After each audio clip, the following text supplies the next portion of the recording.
If you've left a narcissistic relationship and you're convinced you made a mistake, P.S. you didn't, your brain has a very specific reason for making you feel like you did make a mistake. I'm Laura, a somatic trauma-informed coach, narcissistic abuse specialist, and I lived through this exact doubt myself. And in the next 8 minutes, I'm going to show you exactly what's driving it and what you can do about it. When I finally closed the door on my ex, I didn't feel as free as I thought I would. I felt terrified that I'd made a huge mistake, and I was scared I'd miss the moment he changed, because my decision to go no contact was very final, and it meant that he'd never be able to contact me again. So there was this worry of, what if he finally has this big wake-up call, this big realization, and he decides to change and become the person I always dreamt he could be, and then he couldn't reach me to tell me about it. I'd never know, and that felt more unbearable to me. So I'd go round in circles. I'd remind myself of how awful he was to me, and I'd feel certain I made the right call. And then a few hours later,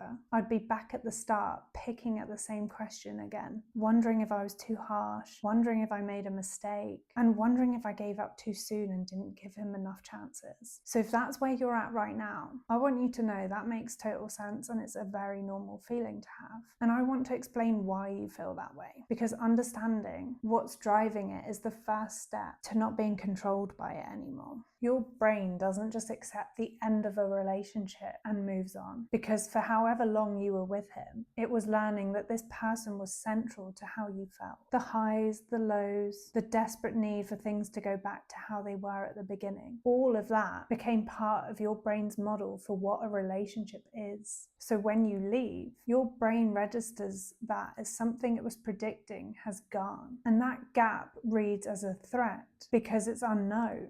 And unknown means predictions are much harder to make. So the doubt, the what if I was wrong, the urge to re-examine the evidence over and over, those aren't signs that you made a mistake, even though it really will feel like that. They're signs that your brain is trying to close that gap by pulling you back to what it knows. And what it knows is him. This is why the doubt can feel so rational in the moment. Your brain is producing a very coherent argument for you to go back to him, because going back is the only way it can see to resolve the discomfort you're feeling. The logic feels sound because it's meant to. That's the mechanism working. The thing that helped me the most was repetition. So every time my doubt got really bad, I deliberately forced myself to go over our history again, because that was my evidence that supported I wasn't giving up too soon. I had plenty of examples of giving him many chances, and he never once tried to change his behavior. So rather than fixating on whether you made a mistake, look back at the full pattern you lived through.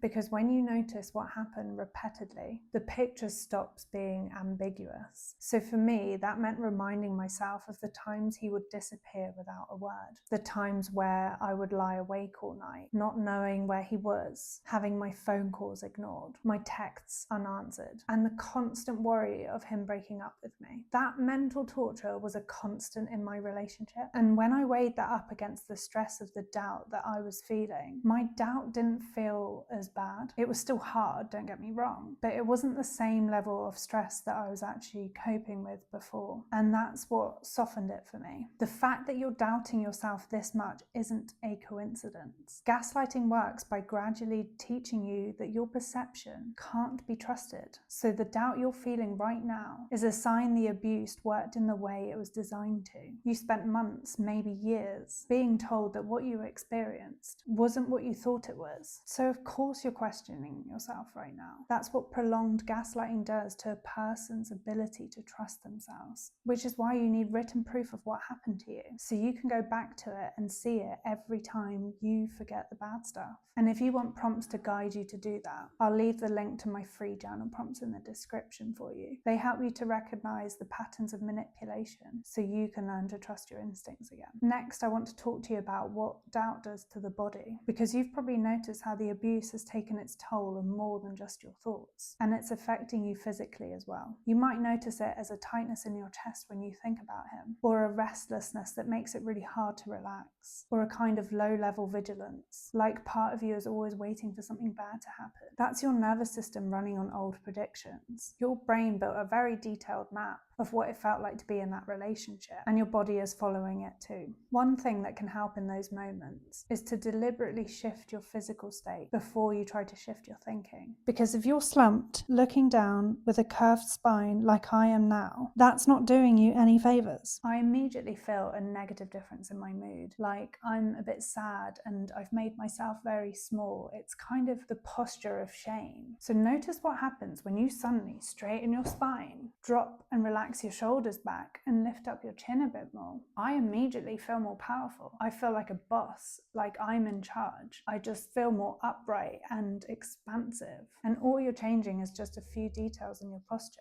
We didn't even cover your breath, but the difference in what you feel is big and it's very impactful. And if you tried it yourself, you soon realize how you feel from feeling slumped to feeling more straight. And what those somatic adjustments do is interrupt the physical pattern that the doubt is running on, which matters because your brain uses those body signals as evidence for its predictions. So when you hold yourself differently, you're not just feeling a little bit better in the moment, you're also giving your brain a physical experience that contradicts the story the doubt is telling it. And that's how you reprogram your doubt into self-trust, because you're now in a more grounded place to slow down enough and to see that the decision to leave was the right and the best decision for you. Leaving someone who hurt you is one of the hardest things to do.